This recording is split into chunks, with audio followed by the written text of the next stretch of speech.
Hello, Mom and Dad Me World. I want to talk about this computer right here. This is the M3 MacBook Air. This is the slightly upgraded model. This has got 16 gigs of RAM and then 512 gigs on the SSD, so slightly above the 256 gigs that comes on the base computer. But I want to talk about this in comparison to how it compares to the upcoming, very much so rumored, depending on when you are seeing this, M4 MacBook Air. And so I just want to, the big question out there is going to be, is it worth it to upgrade if you've got an M2, M3 to an M4 MacBook Air, or potentially if you've got an M1 to upgrade to an M4 MacBook Air? So I want to talk about that just a little bit right here. So as I said, this is an M3 MacBook Air.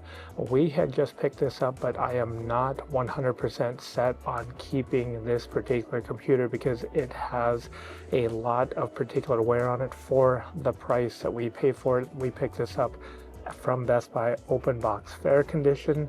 We got a couple $100 off of what it would normally be when you buy this brand new. But again, if you see our previous videos, this has quite a few battery cycles, so I'm not 100% set on keeping this particular computer because of the battery cycle and the keyboard wear. There's quite a bit of wear on the particular keyboard itself, so that is going to be the main reason. I myself am really looking forward to the M4 Air, and I'm particularly looking at like this model right here, the 13-inch 13.6-inch version of the M4 MacBook Air. The 15.2 looks very nice when we've used it for the M2 and the M3, but for the most travel-friendly, most compact version of the M4 processor, other than an iPad, but with running Mac OS, I do think that M4 MacBook Air, if it comes out, I think it will be very nice, very ideal for what I am actually looking for. So let's talk about if you've got the M2 or M3 MacBook Air, and if it's actually worth it to upgrade to the M4 MacBook Air. So Apple, when they had announced Apple Intelligence, they updated all of their M3 MacBook Airs.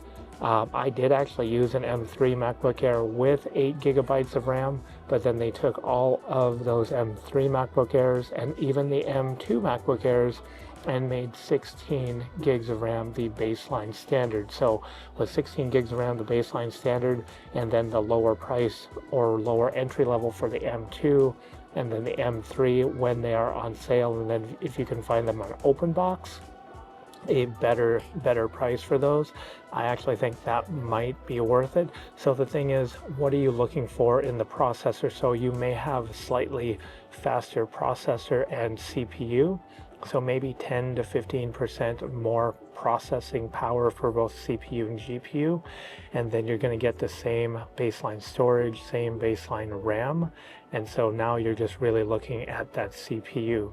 Should be the same design computer, should be the same type of screen. You may see maybe just a little bit different panel, but it's going to be the same IPS LED LCD display.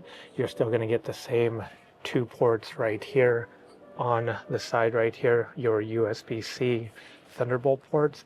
But then I guess the upgrade with that is maybe if you do want to hook up 2 displays, the rumor is you will be able to hook up 2 displays extra without having to close the display down on this, have it hooked up to power, and then have, you know, your keyboard and mouse hooked up externally. So maybe if that's something that's very important to you, that could be a viable upgrade.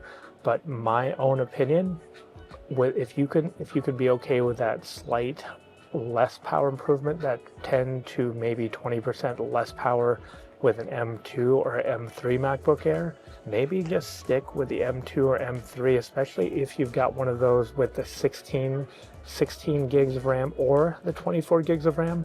It may not be worth the upgrade at all. But if you are coming from maybe an 8 gig of RAM model and you can trade it or sell it to get the baseline 16 gig model, and then you can pick your storage, whether 256 will suffice, or if you want to go up to 512 or 1 terabyte, that's going to be up to you.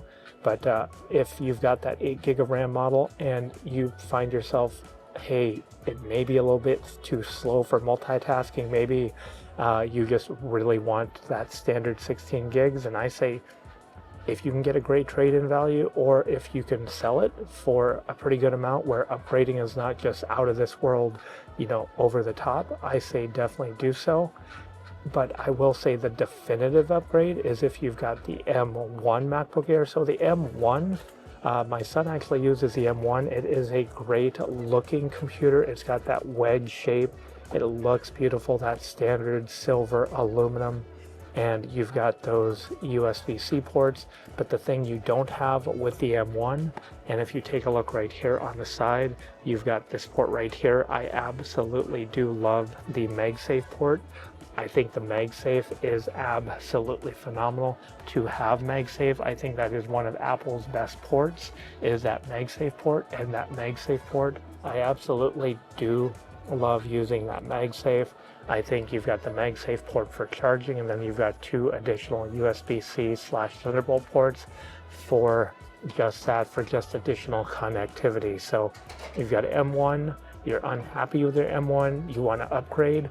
Yeah, I say if you can sell it, trade it in, get a good deal again, just like you would with M2 or M3, trade it and get that good deal, upgrade to that M4.